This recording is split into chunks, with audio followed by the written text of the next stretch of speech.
1 second of arrogance, 1 badge lost. The true story behind the park incident. Welcome to the channel, dear friends. If you enjoyed today's story, we'd love to know where you're watching from. Drop your city or country in the comments below. It's always amazing to see how far these stories travel. Don't forget to hit that subscribe button and turn on the bell so you won't miss tomorrow's special episode. Trust us, it's one you won't want to miss. Every day brings a new twist, a deeper lesson, and a chance to reflect together. Thank you for being part of this storytelling journey. It was one of those summer afternoons in Austin, Texas, when the air felt thick enough to slice through. The sun hovered high above, blazing down on the city park with a relentless intensity, pushing the temperature past 95 degrees Fahrenheit. The kind of heat that made the pavement shimmer and slowed time itself. In the heart of the park, families gathered under wide oak trees, clinging to the shade as if it were the last refuge on earth. Children raced along the winding walkways on scooters, their laughter cutting through the stillness, while a few brave souls stretched out by the stone fountain, sunbathing as if daring the sun to do its worst. Among the crowd moved Officer Kevin Brooks, a 28-year-old patrolman with mirrored sunglasses and a carefully pressed uniform. He walked with the slow, confident gait of someone used to being watched, or at least someone who thought he should be. Kevin wasn't a bad officer, not by most standards, but on days like this, when the job felt more like a routine and less like a duty, his sense of authority had a way of turning into quiet arrogance. His patrols through the park had become less about protecting and more about being seen. A figure in blue gliding past the lives of others, convinced that the badge alone set him apart. He moved past a playground where toddlers squealed over melting popsicles, and past the vendors with their rainbow umbrellas selling chilled lemonades and soft pretzels. The city breathed heavily in the heat, and Kevin, too, felt the sweat gathering under his collar, trickling down his back. He loosened his belt slightly, adjusted his walkie-talkie, and glanced around with idle curiosity. That's when he spotted them, a group of young women near the fountain, laughing and posing for photos. They were likely in their 20s, carefree, dressed in light summer clothes, their cheeks flushed from the sun and excitement. One girl stood out. She had dark hair pulled back into a ponytail and wore a white cotton skirt that danced in the breeze. She wasn't louder than the others nor more striking in appearance, but something about her calm, composed energy drew his eye. Kevin slowed his steps. The park was quiet in that moment. Just the gentle splash of the fountain, the distant buzz of cicadas, and the low murmur of conversations. Maybe it was the heat, maybe it was boredom, or maybe it was that creeping sense of superiority that comes from wearing a uniform too long without reflection. Whatever it was, Officer Kevin Brooks in that brief moment made a choice. Small one, he thought, one that would seem like nothing, but in truth it would set off a chain of consequences he never could have imagined. Kevin paused by the fountain, pretending to check his radio, but really just watching the girls through the reflective lens of his sunglasses. The white skirt caught his attention again, fluttering lightly in the breeze like a flag teasing him. He didn't know what compelled him. Maybe it was the sweltering heat dulling his judgment. Maybe it was boredom, or maybe it was that inflated confidence he wore like a second badge. But in that split second, something in him decided to act. He stepped forward casually, as if just strolling by. His boots crunched softly against the warm pavement. The girls were still taking selfies, giggling and playfully adjusting their poses. Kevin got closer, just a few feet away now. No one seemed to notice him, not really. And that somehow gave him the green light in his mind. With a flick of the wrist, he raised his walkie-talkie and, in what he told himself was just a light-hearted joke, gently tapped the hem of the girl's skirt, just enough to lift it slightly. Time froze. For a moment, no one said a word. The laughter stopped. The sound of the fountain faded into the background. The girl turned around slowly, her expression unreadable. Not shocked, not angry, just calm. Too calm. Kevin shifted his stance, ready to laugh it off, maybe say something. Like, hey, just checking for contraband. But before he could open his mouth, she reached into her crossbody bag and pulled out a slim leather wallet. She opened it with one smooth motion and held it out. A police ID. Her eyes met his behind the sunglasses, clear, steady. Her voice was even, barely above a whisper. "My name is Jessica Carter, daughter of Police Commissioner Raymond Carter." Kevin felt his throat tighten. He blinked behind his glasses. Surely she was bluffing. But the ID looked official, more official than his own badge had ever felt. His pulse thumped in his ears. He took a half step back, suddenly aware of how quiet everything had become around them. One of the other girls broke the silence with a gasp. The others stared, unsure what was happening but sensing the shift. Kevin mumbled something incoherent and backed away. The girls didn't chase. They didn't yell. They just stood there, watching him walk off, or rather, retreat. As he made his way out of the park, Kevin's mind raced. He'd screwed up. Bad. And not just because of who she was, though that was enough to rattle him to the core, but because in that moment, the weight of his badge had turned from protection to power play. And the worst part? He knew it. Back in his patrol car, the heat felt heavier than ever. But it wasn't the sun anymore. It was the creeping realization that what he thought was a harmless joke might have just ended his career. And tomorrow, he'd find out exactly how badly. The next morning, Kevin Brooks barely touched his coffee. It sat in the cup holder of his cruiser, untouched, growing cold as he stared straight ahead, parked just outside the downtown precinct. His palms were sweaty. His chest felt tight, like a steel band had wrapped itself around his ribs overnight. The image of that ID, Jessica Carter, daughter of Police Commissioner Raymond Carter, haunted him like a bad dream. But this wasn't a dream. This was real. And Kevin knew deep down, there was no way this was going away quietly. He'd hoped, stupidly, that maybe she wouldn't say anything. That maybe it would blow over. But Jessica hadn't flinched, hadn't yelled, hadn't caused a scene. She didn't need to.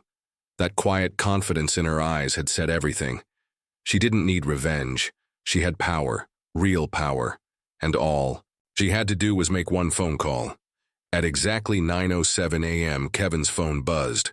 It was a message from his lieutenant. "Commissioner wants to see you now." 2 floors up, the air felt colder, sterile, silent. Kevin's boots echoed down the hall as he approached the office with the nameplate he'd always avoided. "Commissioner Raymond Carter." He knocked once. "Enter." The voice on the other side didn't yell. It didn't need to. Kevin opened the door and stepped in.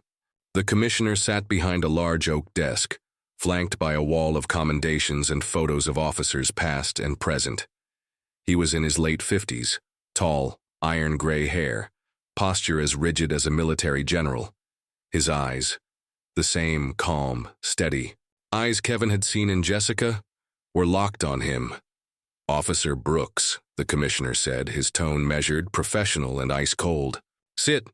Kevin sat. His legs suddenly didn't feel like they belonged to him. There was no small talk, no build-up. "I received a report last night," Carter began, opening a file in front of him, "about an incident in the park with my daughter." Kevin swallowed hard. He tried to speak, to explain, to apologize, but no words came out. "I'm not going to ask if it's true," Carter continued, his voice steady, "because I know it is, and frankly, it doesn't matter what your intent was. You wore the uniform, and you forgot what it stands for." A long silence followed. Then, Carter reached for his pen, signed 2 forms without looking up, and slid them across the desk. "Effective immediately," he said. "You're relieved of duty. Violating ethical conduct. Discrediting the badge." Kevin sat frozen. There were no sirens, no courtroom. Just the quiet end of a career he'd once been proud of, dismantled in 60 seconds. As he left the office, the hallway seemed longer, colder. Every framed photo on the wall looked like it was watching him go. He wasn't a criminal. He hadn't stolen. He hadn't taken a bribe. But one careless act, 1 second of arrogance, had done more damage than he ever thought possible. And the whole city would soon know. The ride home felt longer than any patrol Kevin Brooks had ever taken. He didn't even turn on the radio. The silence in the car was deafening, the kind that forces you to sit with your own thoughts, no matter how much you want to outrun them. His uniform, still buttoned and pressed, now felt like a costume. A lie. The badge that once sat proudly on his chest was gone, left on the commissioner's desk like a discarded relic. His phone buzzed again, but he didn't look. He knew what it was. Word travels fast in a department like theirs. First whispers, then group chats. By now, every officer at the precinct probably knew. Kevin Brooks wasn't a cop anymore, not because of a failed case or an accident on the job. No, because of a joke. A split-second lapse in judgment that cost him everything. By the time he stepped into his apartment, the weight of it all came crashing down. He dropped his keys onto the counter, peeled off his shirt, and stood in front of the mirror. What he saw wasn't just a man who lost his job. It was someone who'd forgotten who he was supposed to be. Somewhere along the way, the badge became more about power than purpose. And now, there was nothing left to hide behind. Later that afternoon, the official announcement went public. The department issued a short press release. Officer Kevin Brooks has been dismissed due to conduct unbecoming of a police officer. The department upholds the highest standards of professionalism and respect, and any actions that compromise that standard will not be tolerated. No name-calling, no dramatic details, just cold, public accountability. Kevin watched the report. On the local news they showed stock footage of the park, of officers on patrol, of smiling children near the fountain, and then they showed his face, his old badge number, a brief caption, dismissed for ethics violation. That was all it took. His career, reduced to a footnote in the evening news. The next day, he stayed inside. Curtains drawn, phone on silent. He scrolled through online comments, some angry, some smug, a few even sympathetic. But one stuck with him. Power without respect is just abuse waiting to happen. It hit harder than anything the commissioner had said. Kevin knew he couldn't undo what he'd done. There was no rewind button, no second chance in the department. The damage was done, to his record, to his name, and maybe even to the trust he once believed he deserved. But as the sun dipped low behind the Austin skyline, he stared out the window and wondered, not how he could fix it, but how he had let himself fall so far without noticing. And in that quiet moment, he realized something. Losing the badge wasn't the worst thing. Forgetting what it stood for was. Weeks passed, but the story didn't fade. In a city like Austin, news had a way of sticking, especially when it involved a man in uniform. What happened at the park that day became more than just a department issue. It became a local parable. Coffee shop chatter, online forums, even late-night talk shows brought it up. People didn't just talk about what Officer Kevin Brooks had done. They talked about why it mattered. It wasn't the scandal of a violent crime. He hadn't shot anyone. He hadn't stolen or taken a bribe or wrecked a patrol car. But that was exactly what made the story hit harder.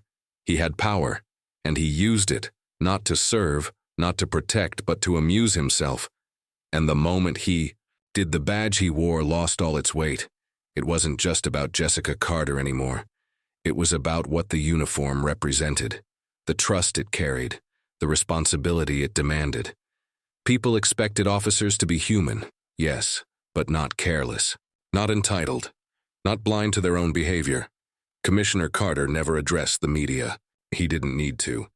His silence said everything, and his actions spoke louder, swift, clean, without drama.